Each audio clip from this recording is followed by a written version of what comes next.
This car has been around longer than I can remember, and I think it's fair to say that absolutely every 3 Series has been a diamond of a car. Anyway, let's start with the 0 to 60 test. 3, 2, 1, 0.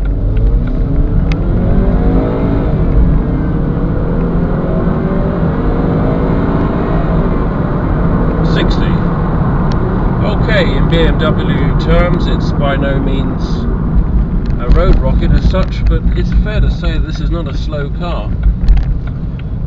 And if there's anything I will say about this car to start off with, it's got the most fantastic transition through the gears. It's silky smooth, and usually I find with a car that hasn't got a large engine, and 2 litres isn't large, let's be honest, the gear change in an automatic can be very, very ropey indeed, and it's certainly not the case with this car. The transition is fantastic.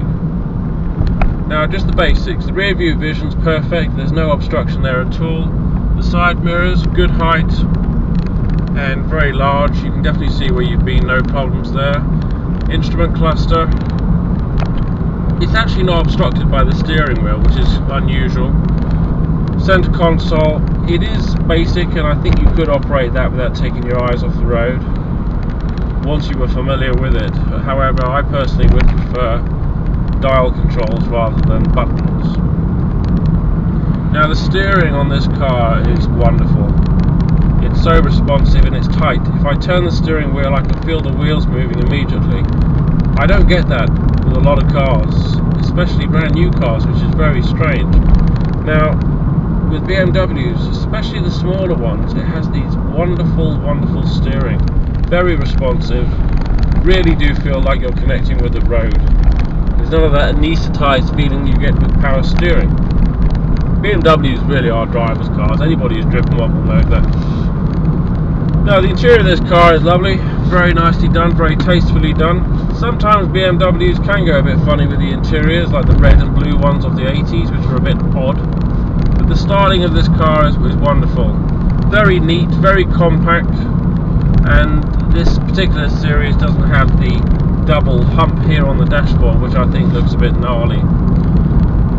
There does seem to be quite a bit of noise coming from the side of the car, but this is just wind noise, and I am particularly aware underneath the floor pan, which for a BMW I'm surprised at, and I'm only aware of it in the 3 Series, so I think maybe it might be to do with the size of the wheelbase.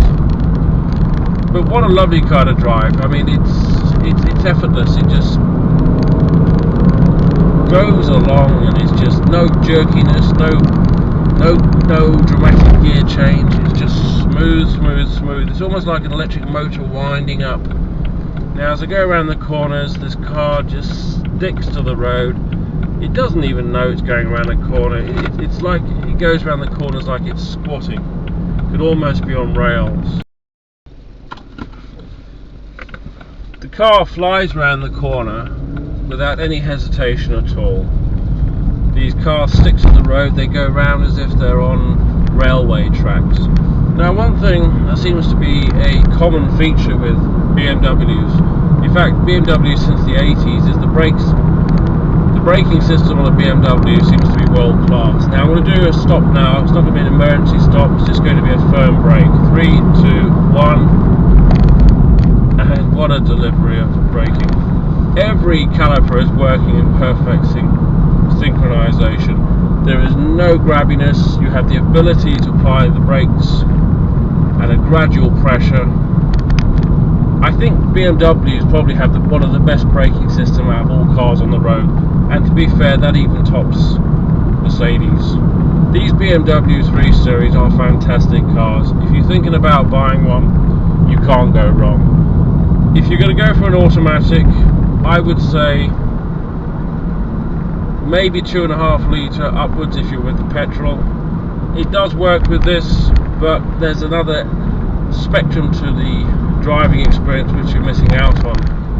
The 330 diesel is such a powerful car, but you really just cannot go wrong with these cars. These are one of the best cars on the roads at this time in history.